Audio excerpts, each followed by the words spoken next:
사이다 무비튼. 나는 2년 전 일을 관두고 시골에 있는 남편의 부모님 댁으로 이사했다. 남편도 직장이 있었지만 농사를 짓던 시부모님의 연세가 많아져서 농사일을 물려받고자 하던 일을 관두고 부모님 집으로 들어가게 됐다. 남편과 시아버지는 원래도 날 잘 챙겨줬는데 여기 오고 나서는 날 더 많이 챙겨주었다. 하지만 나를 대하는 시어머니의 태도는 확연히 달랐다. 이사를 오자마자 우리 진철이가 첫째잖아. 우리 노후는 너희가 책임져 주는 거지? 그리고 아이는 꼭 건강한 아들로 낳아라. 그렇게 말하며 시어머니는 모든 집안일을 내게 떠넘겼다. 매일 나 혼자 집안일을 하느라 분주했고 저녁에는 녹초가 되었다. 그러던 중 나는 임신을 했다. 그리고 뱃속 아이가 딸이라는 걸 알게 되자 시어머니는 정색하며 말했다. 아들을 낳으라고 그렇게 말했는데 그 아이는 지금 당장 지우거라. 소중한 생명이에요. 어머님이 뭐라 해도 이 아이만은 꼭 낳을 거예요. 시어머니는 어디 감히 시어머니 말에 토를 다니? 라며 잔소리를 늘어놨지만 나는 모두 무시했다. 그 후 사사건건 트집을 잡는 통에 시집살이가 더 힘들어졌다. 하지만 계속 시어머니 말을 거역했다가는 태어날 아기까지 괴롭힐 것 같아서 조용히 시어머니 말에 따르기로 했다. 그러던 어느 날, 평소엔 오후 늦게서야 일어나던 시어머니가 아침 일찍 일어났다.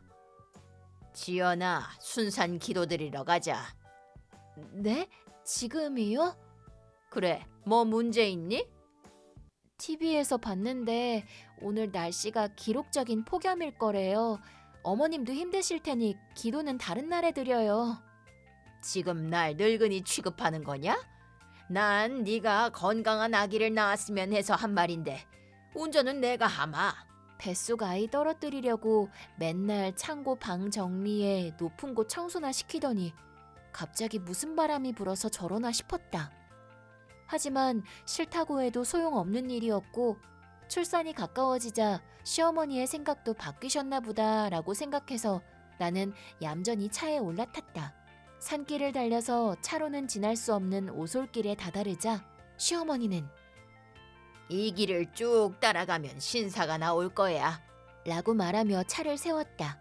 그리고 나는 아래 주차장에다 차 좀 세우고 올 테니까 넌 여기서 잠깐만 기다리거라. 라고 했다. 나는 시어머니 말씀대로 차에서 내렸다. 그러자 시어머니는 아이고, 그 일을 깜빡했네. 라고 말하더니 그대로 차를 몰아 원래 왔던 길을 되돌아가 버렸다. 함정이었다. 폭염 속에 나를 버려두고 떠나는 게 진짜 목적이었던 것이다. 이런 짓까지 하다니. 나는 절망했지만 일단 신사에 가보기로 했다. 이 동네에선 꽤 유명한 신사라고 하니 거기 가면 분명 사람이 있을 것이다. 사정을 설명하고 어떻게든 집에 돌아갈 생각이었다. 하지만 오솔길 끝에 있던 건 풀숲에 덩그러니 세워진 작고 낡은 신사였다. 속았다. 사람의 기척도 전혀 없는 데다 시어머니가 돌아올 리도 없었다.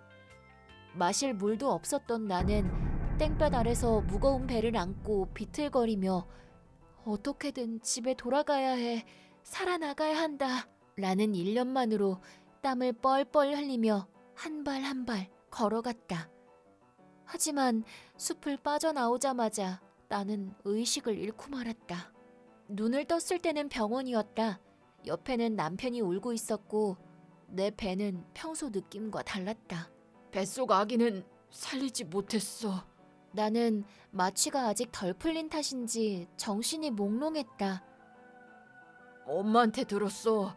네가 순산 기도하러 가던 도중에 숲에서 길을 잃은 거라고. 왜 하필 그런 폭염날에 기도를 가러 간 거야? 뭐?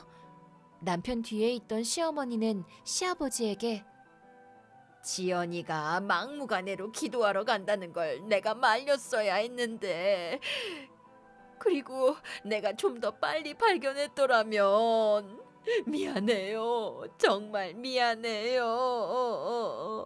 그렇게 말하며 거짓 눈물을 흘리고 있었다. 나는 아니라고 말하려고 했지만 납작해진 배를 만지며 생각했다. 여기서 그런 말을 해봤자 이 아이는 돌아오지 않아. 그 후 퇴원은 했지만 식욕도 없었고 그 일을 생각하는 것만으로도 너무 괴로워서 사실을 말할 기운이 나지 않았다. 남편과 시아버지는 나를 걱정했지만 오히려 살판이 난 시어머니는 임신 중엔 마음이 불안해져서 갑자기 엉뚱한 말이 나오기도 해요. 그니까 푹 쉬게 내비둡시다. 나를 배려해준답시고 그런 말을 아무렇지도 않게 하고 있었다. 하지만 그 말을 듣고 이혼당하는 한이 있더라도 시어머니에게 복수하기로 결심했다. 다음 날 아침, 남편과 시아버지를 배웅하고 자고 있던 시어머니의 몸을 검은 테이프로 둘둘 말았다. 평소엔 큰 소리가 나도 낮까지 절대 일어나지 않는데 오늘은 뭔가 이상한 걸 느꼈는지 눈을 떴다. 이게 뭐니? 이 다음 딸을 낳게 됐을 때 연습을 해볼까 해서요. 남편이랑 아들한테 다 말할 거야? 말하세요. 두 사람한테는 이미 허락을 다 받았거든요. 뭐라고? 허락을 받았다는 건 거짓말이다. 하지만 일하는 남편에게 전화로 이 복수에 대해 알리긴 했다. 남편은 전화 너머로 일단 진정해. 지금 당장 갈 테니까. 라고 당황하며 말했다. 나는 자, 아가, 엄마가 만든 이유식이란다. 맛있을 거야. 엄마가 먹여줄 테니 하렴. 그렇게 말하고는 방금 만든 뜨거운 죽을 한 숟갈 듬뿍 떠서 시어머니 입안에 쑤셔 넣었다. 뜨거워. 으아! 애벌레처럼 꿈틀거리며 시어머니는 입안에 죽을 모두 뱉어냈다. 어머, 왜 그러니 아가. 뭐든 잘 먹어야 쑥쑥 자라지. 그렇게 말하며 계속해서 시어머니 입에 죽을 쑤셔 넣었다. 그때마다 시어머니는 꿈틀거리며 입 밖으로 죽을 뱉어냈다. 결국 시어머니의 몸은 죽으로 범벅이 되고 말았다. 이런, 아가 몸이 더러워졌구나. 그래도 괜찮아. 엄마가 얼른 깨끗하게 씻겨줄게. 그렇게 나는 애벌레 상태인 시어머니를 욕실까지 질질 끌고 가서 그대로 욕조 안에 밀어 넣었다. 뜨거워. 꺼내줘. 물론 욕조엔 아주 뜨거운 물을 받아놓았다. 하지만 화상을 입을 정도는 아니었다. 물이 깊지 않아서 익사할 염려도 없었다. 하지만 몸이 꽁꽁 묶여있는 게 무서웠는지 눈을 크게 뜨고 꿈틀거리고 있었다.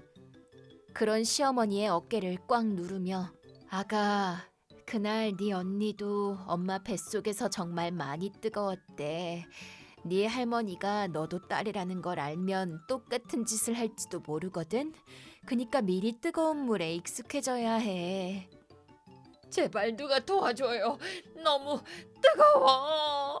어때? 익숙해질 리가 없지? 이렇게 뜨거운데. 그렇게 말하고는 털썩 주저앉아 울음을 터뜨렸다. 그때 마침 남편과 시아버지가 집에 도착했고 비명이 들리는 욕실로 달려왔다. 남편과 시아버지가 시어머니를 꺼내 테이프를 풀어주는 모습을 나는 공허하게 바라볼 뿐이었다. 이년 아주 미쳤어. 나를 죽이려고 작정했다니까. 저는 그냥 뱃속 아기가 얼마나 뜨겁고 힘들었는지 시어머니도 아셨으면 해서. 겨우 애 하나 죽은 것 같고 이따위 짓을 하다니. 너도 그 숲속에서 애랑 같이 죽어버렸어야 했는데. 그럴 생각으로 그 폭염날 숲속에 저를 혼자 버려두신 거군요. 머리끝까지 화가 난 시어머니는 쉬지 않고 말했다. 뭐라고? 그건 널 좀 혼내주려고 했던 거야. 그 정도로 죽을 애였으면 원래 죽을 팔자였던 거다. 낙태할 수고를 털었으니 다행 아니니? 그걸 들은 순간 남편이 시어머니의 뒤통수를 후려쳤다. 지금 이야기가 뭔지 설명해봐. 나는 담담한 얼굴로 허공을 바라보며 그날의 모든 일을 이야기했다. 내 말을 들은 남편은 또 시어머니를 때렸다. 당장 나가! 남편의 고함 소리가 울려 퍼졌고 남편은 울부짖었다. 그냥 살짝 골려주려고 했던 거야. 설마 고작 그런 일로 날 이 집에서 내쫓진 않겠지? 소중한 목숨을 앗아가 놓고 골려준 거라고? 고작 그런 일이라고? 됐으니까 당장 나가. 뱃속 아이 대신 엄마가 죽었어야 했어. 남편의 말에 시어머니는 아무 말도 하지 못했다. 시아버지도 남편의 말에 동의했다. 시어머니가 폭로해준 덕분에 모든 사실이 드러났고 시부모님은 이혼을 했다. 시어머니는 재산 분할도 못 받고 무일푼으로 집에서 쫓겨났다. 이혼할 생각으로 복수했던 나는 오히려 남편과 시아버지에게 사과를 받았다. 또한 나만 괜찮다면 함께 살면서 평생 그 죄를 갚아나가겠다고 한다. 그래서 우리는 다시 한번 잘해보기로 했다. 이런 일을 한다 한들 우리 아기는 돌아오지 않겠지만 시어머니를 벌할 수 있었기에 앞으로 나는 우리 아기 목까지 행복하게 살아갈 생각이다. 그리고 그런 미친 짓을 연기한 나를 끝까지 믿어준 남편과 시아버지께 진심으로 감사했다. 이번 영상은 어떠셨나요? 재밌게 보셨다면 구독, 좋아요에 댓글까지 달아주시면 감사하겠습니다. 그럼 다음 영상에서 만나요.